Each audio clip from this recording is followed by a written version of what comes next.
Hi guys, I'm back with another review you guys today. I'm doing this because your girl literally is running up on her storage because I have a bunch of reactions to do. So much content came in today and we have so much coming in tomorrow, next week. It's just a lot. So I normally don't do documentaries, but I was really interested in the Fyre Festival documentary, especially since there are two put out by Netflix and Hulu. So I don't know if they got beef going on, but Hulu released their documentary out of nowhere. I think 2 days before Netflix released theirs, and Netflix have been promoting theirs for like months and weeks with trailers and promotion, all that. Now, these are two different documentaries. I watched both of them today. I watched the Netflix one first, and then I watched the Hulu one second. So this is just pretty much explaining what happened, how this all happened, how all of this manipulation and corruption kind of grew and led to the disaster that we saw on social media. Now, I remember seeing the ads for Fyre Festival on YouTube a couple of times, and I'm just like, I thought it was just another ad commercial. Then I didn't know about the actual festival and what had happened until Inside Edition did a story on it. I was like, oh, shoot. And then a couple of my favorite, blogs kind of picked it up, and I was like, oh, this is a thing I really want to check out. And I remember Twitter just, reading and dragging everybody who went. I'm just like, man, this pretty much sucks. Because we saw that infamous picture of, the cheese sandwich in a white box for their dinner, and I'm just like, dang, that is crazy. I'm going to take off, because literally it's itching me like crazy right now. And my eyelashes and my eye. Okay, so I watched the Netflix documentary first. The Netflix one is more of a deeper dive into the behind the scenes. It goes by a timeline of what basically, how it started to how we got to the day of the festival, that weekend of disaster, and then the aftermath of it. First off, I did not know that they thought that they can pull this off in 6 months. Y'all are just insane. Now, I went to Music Midtown last year. That thing takes up to probably 2 years of production. 2 years to put this whole festival into production. They thought they could get it done in 6 months. They did an island that was not sustainable to do it. First of all, homie bought at Pablo Escobar's island, and he basically got kicked off the island because he mentioned it in the promo and advertising. So they really hopped from island to island until they got to Exima. And basically, it was next door to a resort hotel. And basically, the map, you know how you get your festival map whenever you go online? The map that they had uploaded basically was little cutout of basically the main spot. They didn't know they were just indigenous bushes and just no road and land, and literally there's no Wi-Fi, no electricity, barely any plumbing. So I'm like, how the heck did y'all think this was gonna work? So basically you basically see a lot more into the mindset of the person behind it, named Billy McFarland. He's the mastermind behind this. This dude is a complete scammer. Dang, he manipulated and charged so many people. You also see Ja Rule and his part in it. We just thought he just slapped his name on the thing and just went along with it. He was at meetings. He was on shoots for the ad and just the promo videos. He was talking in meetings like he was the CEO. I'm like, bruh, dude. First of all, can I just point out, segue into the Hulu thing. One of the guys on there says, you out of all the people you want to help sell this thing, you picked Ja Rule, who went to jail for tax fraud. I'm like, God dang. Honestly. Also in the Netflix one, we find out how much he basically got. He conned investors out of $24 million. I'm like, dang. Not only that, the amount they paid for these influencers to advertise this, they paid Kendall Jenner $250,000, $255 to just post a post about an orange square.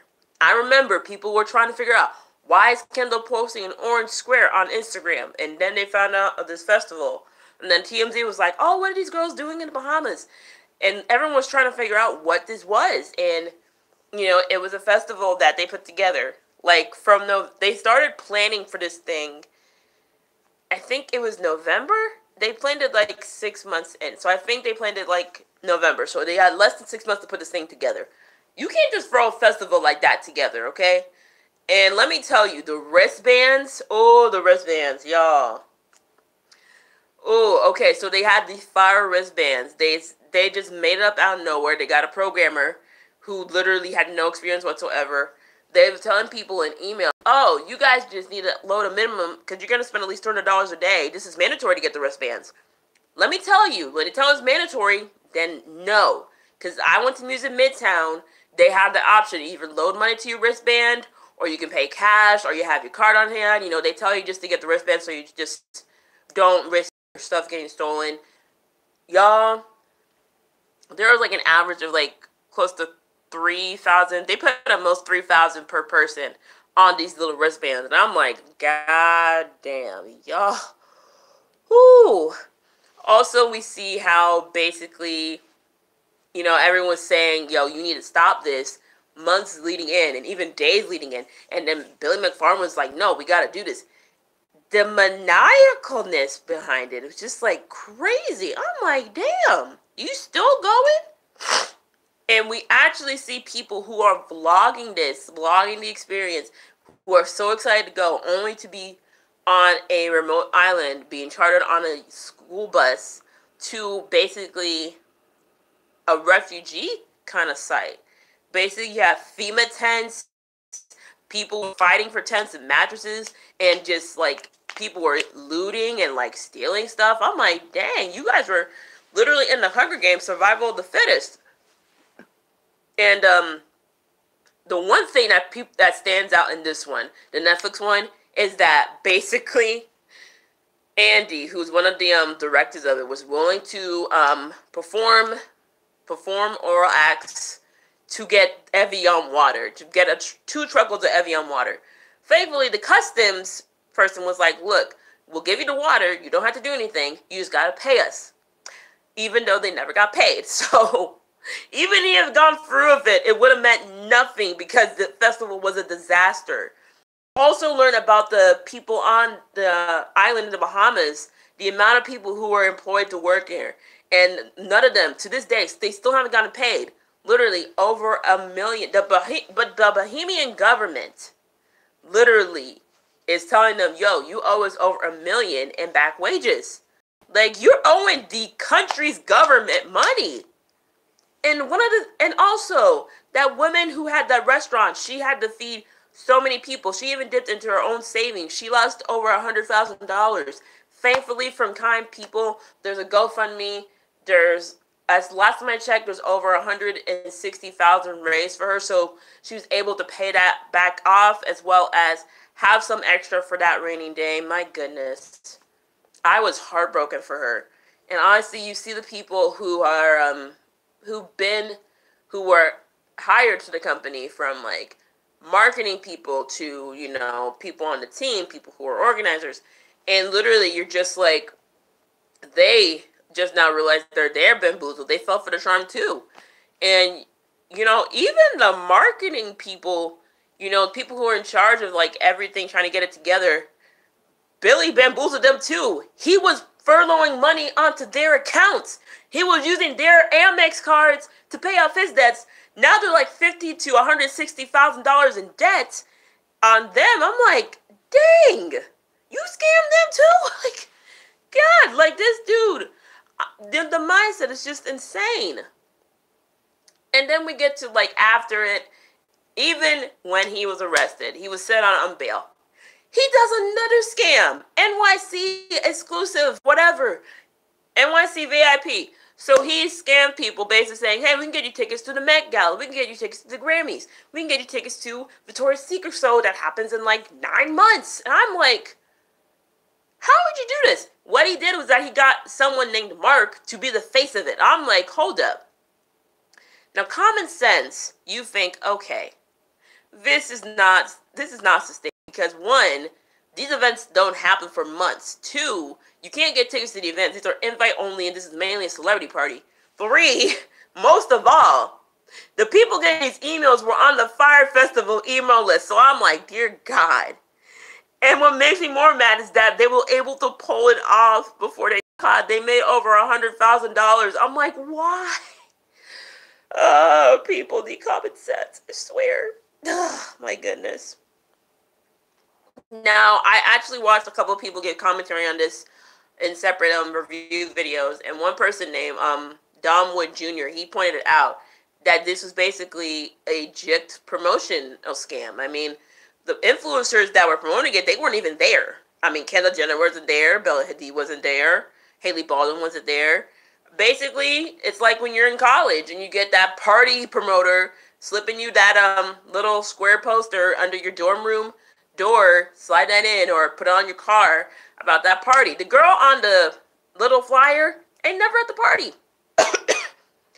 My goodness. So the Netflix one pretty much goes into a deeper dive. The Hulu one kind of goes in kind of like a natural discovery kind of style kind of thing, where they actually just look at they cut from the news clippings and get information from separate interviews. And they even have Billy McFarland sit down for an interview to get his perspective of it. And the thing that kind of annoyed me at times was kind of where he kind of dodged questions and he took a long time to process. Him realizing, okay, I need to think of something. I can't think of anything. I'm like, well, you in the hot seat.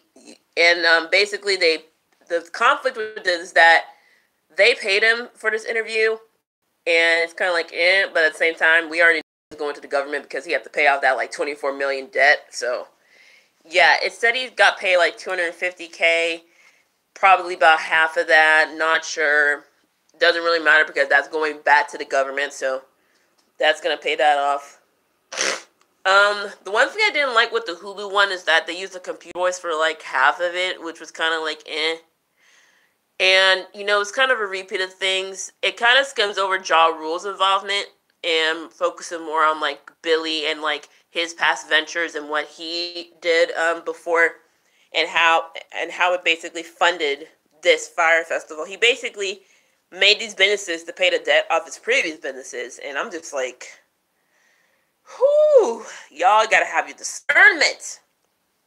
Dang, honestly, between the two, I kind of like the Netflix one more because it has people who are involved giving interviews, explaining what went down. You could tell this was not a stable idea. This really wasn't. And also, side note, the Netflix one was produced by F. Jerry Media, the people who basically marketed Fyre Festival. So there's that little conflict of interest. But through both of these documentaries, you see that people were basically scammed into it. Billy scammed everybody who was part of this production, from the advertisers to the production team to the people who were in charge of, catering, the people in charge of production. Just everybody was scammed. And if I had to say it, Ja Rule has an equal part of it too. Because he was over here trying to spin it and just be like, look, we messed this up, but we can come back from this. But you can't come back from it. Billy McFarland's currently serving a 6-year sentence, but expecting with the way prisons works, he's only going to serve half, maybe 2 years. We don't know. And he's currently planning, he's allegedly planning Fyre Festival 2019, 2020. I don't know. He is not going to be doing anything. One of the directors, Grant, his name, I think he got a ban from directing for as a CEO for 6 or 10 years. He didn't plead guilty to the charges against him because Grant was a very major part in trying to get stuff together. One of the attendees was awarded $5 million in the class action lawsuit, but more than likely he's never going to see that because $5 million, I think after taxes, 3.4, 3.6, and he ain't never going to see that because there's a lot more people who are owed money. My goodness. So yeah, overall, I really like these documentaries. I just like when it's just an in-depth dive. They're both well done, and they really take the time into basically look into the story as a whole and understand what happened and how it led to what eventually became the festival that never happened. So yeah, that's basically that. if you guys want like a kind of like a recap of like kind of what happens with a festival, then I can make a video of basically how goes into planning a music festival. I've been to Music Midtown. I've been to one music fest. I'm going to, I think I'm going to hang out this year. I'm not sure. We're still planning that. But I'll definitely give you guys a deep dive if you want to see that video. Anyway, it's your girl. Peace out. More love. Subscribe to the channel. Hit the like button. And let me know why you want me to speak on my channel.